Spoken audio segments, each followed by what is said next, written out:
আবৃত্তি করছি কবি মদন মোহন তর্কালঙ্কার লেখা কবিতা আমার পথ।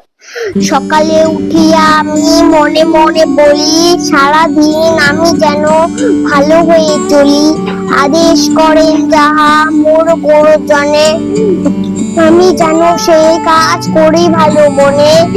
ভাই বোন সকলের যেন ভালোবাসি, একসাথে থাকি যেন সবে মিলেমিশি।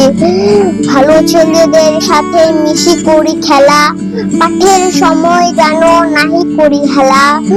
সুখী যেন নাহি হই আর কারো দুঃখে, মিছে কথা কবু যেন নাহি আসে মুখে। সাবধানে যেন লোক সামলিয়ে থাকি, কিছুতে কাহার যেন নাহি দেই পাখি। ঝগড়া না করি যেন কবু কারো শোনে, সকালে উঠিয়া এই বলি মনে মনে। ধন্যবাদ সবাইকে।